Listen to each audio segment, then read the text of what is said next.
धारा 166 भूमि या जल के उपयोग के अधिकार संबंधी विवाद। यह धारा कार्यपालक मजिस्ट्रेट को उन विवादों से निपटने की शक्ति देती है जहां जमीन या पानी के उपयोग के अधिकार राइट ऑफ यूज को लेकर झगड़ा होता है और जिससे शांति भंग होने की संभावना होती है। यह धारा 164 से अलग है क्योंकि 164 कब्जे पोजेशन पर केंद्रित है, जबकि 166 उपयोग के अधिकार जैसे सुखाधिकार या ईजमेंट पर केंद्रित है। एक जब भी एक कार्यपालक मजिस्ट्रेट को एक पुलिस अधिकारी की रिपोर्ट से या अन्य जानकारी से यह संतुष्टि होती है कि उसके स्थानीय क्षेत्राधिकार के भीतर किसी भूमि या जल के किसी कथित उपयोग के अधिकार के संबंध में एक ऐसा विवाद मौजूद है जिससे शांति भंग होने की संभावना है, चाहे ऐसा अधिकार सुखाधिकार ईजमेंट के रूप में दावा किया गया हो या अन्यथा, तो वह लिखित में एक आदेश देगा जिसमें उसकी संतुष्टि के आधार बताए जाएंगे और ऐसे विवाद से संबंधित पक्षों को एक निर्दिष्ट तिथि और समय पर व्यक्तिगत रूप से या एक वकील के माध्यम से अपने न्यायालय में उपस्थित होने और अपने अपने दावों के लिखित बयान प्रस्तुत करने की आवश्यकता होगी। स्पष्टीकरण इस उपधारा के प्रयोजनों के लिए भूमि या जल अभिव्यक्ति का वही अर्थ है जो उसे धारा 164 की उपधारा 2 में दिया गया है। सरल शब्दों में, जब एक कार्यपालक मजिस्ट्रेट को पुलिस रिपोर्ट या अन्य जानकारी से यकीन हो जाता है कि उसके इलाके में किसी जमीन या पानी के इस्तेमाल के अधिकार को लेकर झगड़ा है, यह अधिकार चाहे सुखाधिकार ईजमेंट के तौर पर दावा किया गया हो, जैसे किसी और की जमीन से रास्ता निकालने का अधिकार, पानी लेने का अधिकार या किसी और तरीके से, और इस झगड़े से कानून व्यवस्था शांति भंग होने का खतरा है, तो वह एक लिखित आदेश जारी करेगा। इस आदेश में वह बताएगा कि उसे ऐसा क्यों लगता है। वह आदेश झगड़े वाले पक्षों को बुलाएगा कि वे एक तय तारीख और समय पर अदालत में खुद आएं या अपने वकील के साथ आएं। और वे लिखित में बताएं कि वे किस उपयोग के अधिकार का दावा कर रहे हैं। स्पष्टीकरण भूमि या जल का अर्थ वही है जो धारा 164(2) में बताया गया है, यानी इसमें इमारतें, बाजार, मत्स्य पालन, फसलें और किसी भी संपत्ति का किराया या लाभ भी शामिल है। जांच प्रक्रिया और अधिकार का निर्धारण, inquiry process and determination of right. 2. Magistrate इस प्रकार प्रस्तुत किए गए बयानों की जांच करेगा, पक्षों को सुनेगा, उनके द्वारा प्रस्तुत किए गए सभी साक्ष्य प्राप्त करेगा, ऐसे साक्ष्य के प्रभाव पर विचार करेगा, यदि आवश्यक हो तो ऐसे और साक्ष्य लेगा जैसा वह आवश्यक समझे, और यदि संभव हो तो यह तय करेगा कि ऐसा अधिकार मौजूद है या नहीं। और धारा 164 के प्रावधान जहां तक संभव हो ऐसी जांच के मामले में लागू होंगे।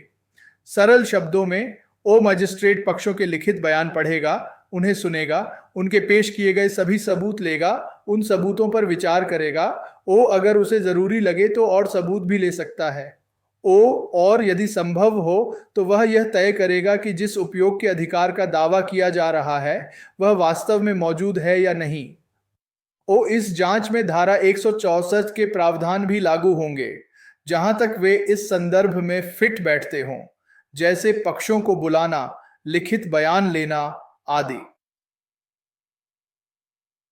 हस्तक्षेप पर प्रतिबंध का आदेश, ऑर्डर प्रोहिबिटिंग इंटरफियरेंस। 3.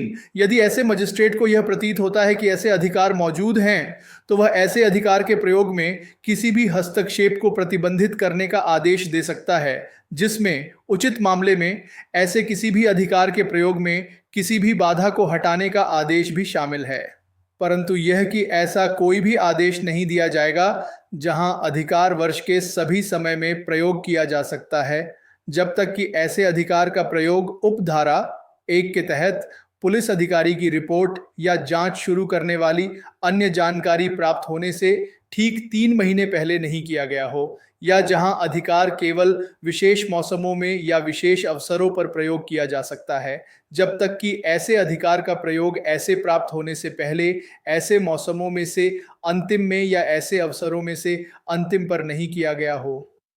सरल शब्दों में, अगर मजिस्ट्रेट को लगता है कि उपयोग का अधिकार वास्तव में मौजूद है, ओ तो वह उस अधिकार के इस्तेमाल में किसी भी तरह की दखल अंदाजी को रोकने का आदेश दे सकता है। ओ इसमें यह आदेश भी शामिल हो सकता है कि अधिकार के इस्तेमाल में आ रही किसी भी रुकावट को हटाया जाए।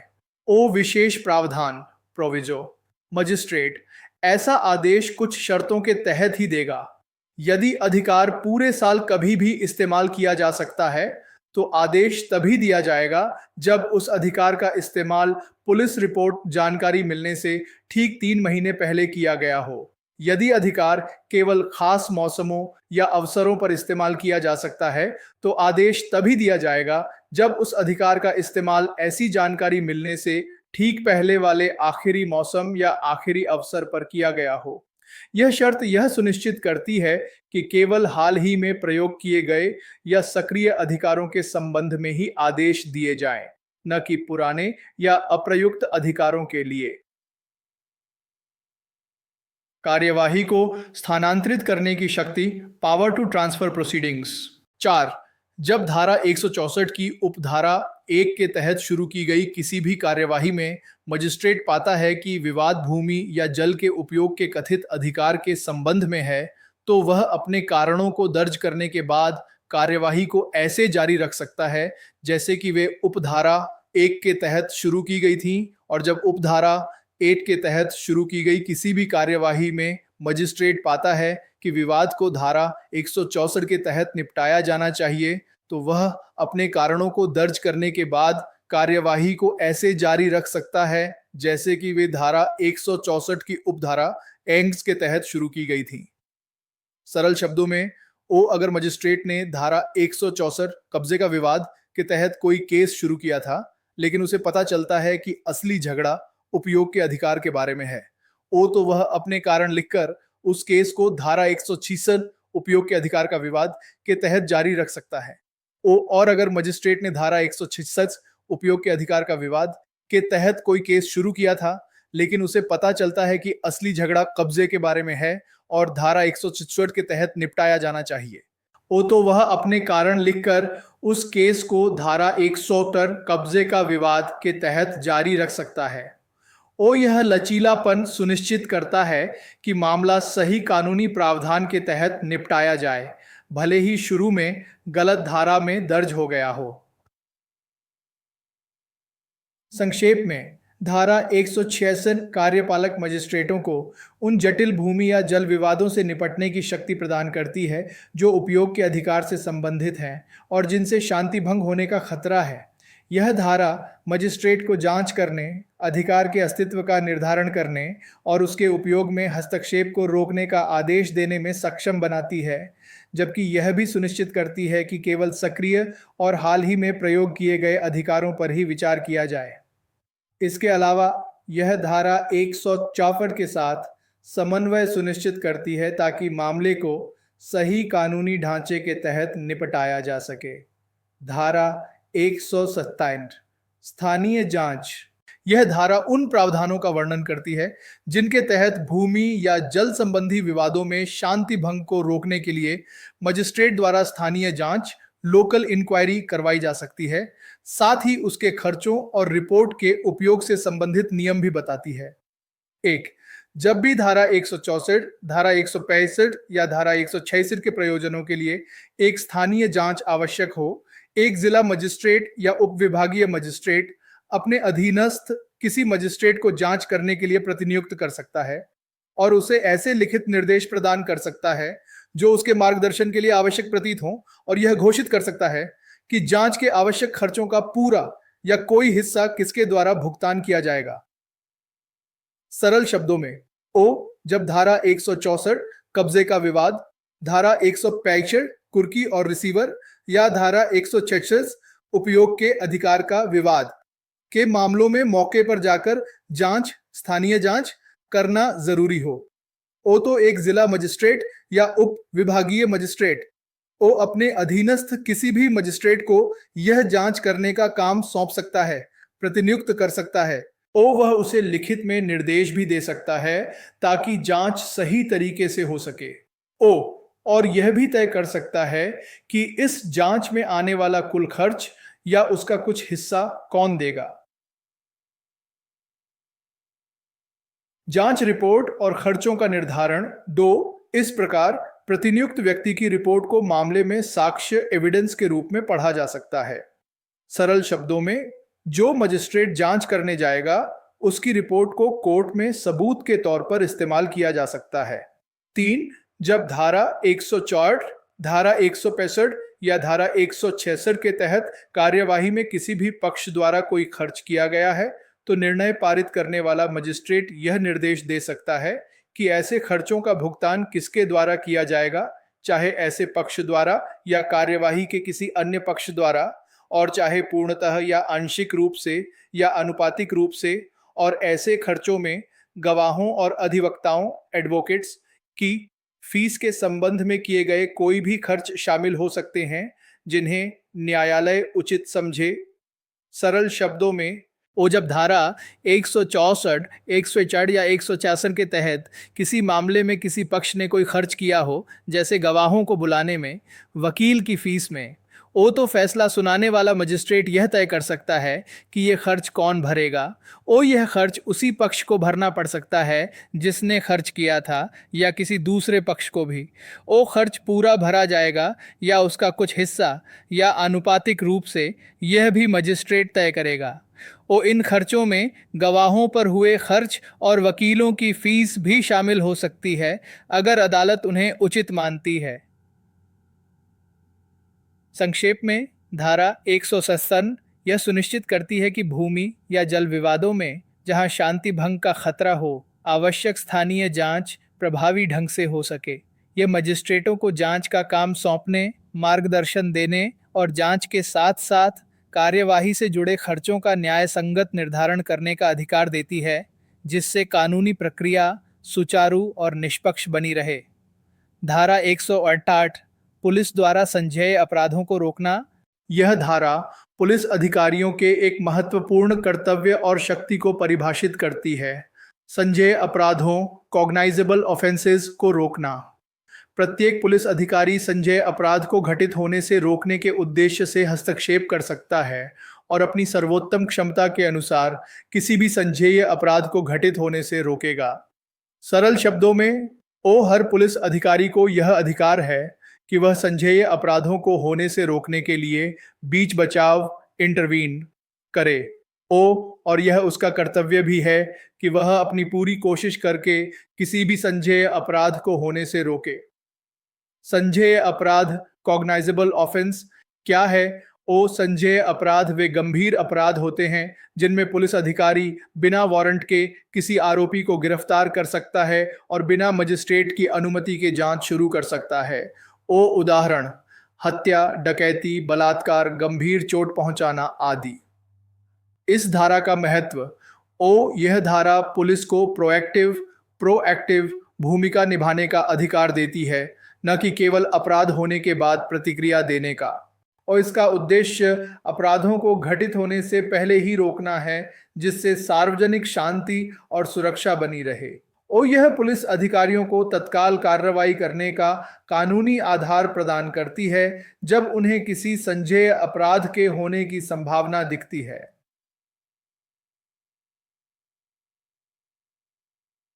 संक्षेप में, धारा 168 पुलिस अधिकारियों को संज्ञेय अपराधों को रोकने के लिए हस्तक्षेप करने का अधिकार और कर्तव्य देती है, जिससे वे अपनी सर्वोत्तम क्षमता के अनुसार समाज में अपराधों को घटित होने से पहले ही रोक सकें और कानून व्यवस्था बनाए रख सकें। धारा 109 संज्ञेय अपराधों को करने की योजना की जानकारी। यह धारा पुलिस अधिकारियों के एक महत्वपूर्ण कर्तव्य को परिभाषित करती है, संज्ञेय अपराधों की योजना के बारे में प्राप्त जानकारी को आगे पहुंचाना।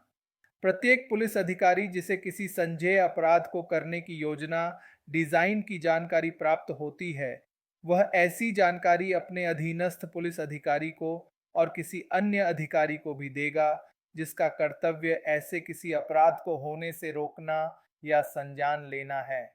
सरल शब्दों में, हर पुलिस अधिकारी को अगर यह पता चलता है कि कोई संज्ञेय अपराध करने की योजना बनाई जा रही है, यानी अपराध होने वाला है, तो उसे यह जानकारी तुरंत अपने वरिष्ठ सबऑर्डिनेट पुलिस अधिकारी को देनी होगी। और साथ ही किसी भी ऐसे दूसरे अधिकारी को भी बतानी होगी जिसकी यह ड्यूटी है कि वह ऐसे अपराध को रोके या उसके बारे में कार्रवाई करे, जैसे किसी दूसरे थाने का इंचार्ज या कोई विशेष जांच इकाई का अधिकारी। इस धारा का महत्व। यह धारा पुलिस के भीतर सूचना के प्रवाह को सुनिश्चित करती है। इसका उद्देश्य अपराधों को होने से पहले रोकने के लिए प्रभावी समन्वय स्थापित करना है। जानकारी को सही अधिकारियों तक पहुंचाकर पुलिस समय पर हस्तक्षेप कर सकती है और संभावित खतरे को टाल सकती है।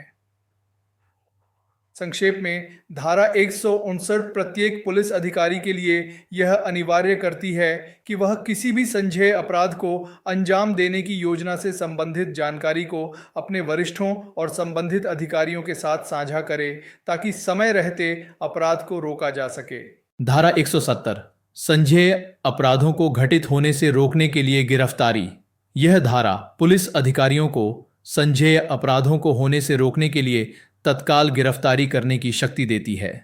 एक पुलिस अधिकारी जो किसी संज्ञेय अपराध को करने की योजना, डिजाइन के बारे में जानता है, वह ऐसे योजना बनाने वाले व्यक्ति को मजिस्ट्रेट के आदेश के बिना और वारंट के बिना गिरफ्तार कर सकता है यदि ऐसे अधिकारी को यह प्रतीत होता है कि अपराध को अन्यथा रोका नहीं जा सकता है।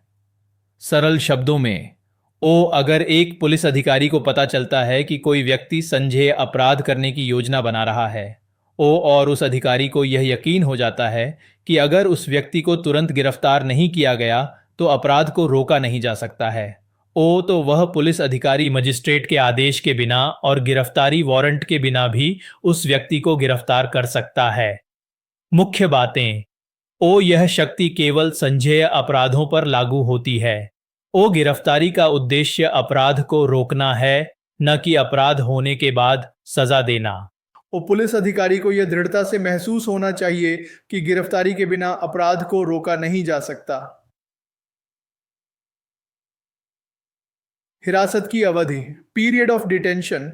2 उपधारा 8 के तहत गिरफ्तार किए गए किसी भी व्यक्ति को उसकी गिरफ्तारी के समय से 24 घंटे से अधिक की अवधि के लिए हिरासत में नहीं रखा जाएगा, जब तक कि उसकी आगे की हिरासत इस संहिता के या किसी अन्य तत्समय प्रवृत्त विधि के किसी अन्य प्रावधान के तहत आवश्यक या अधिकृत न हो।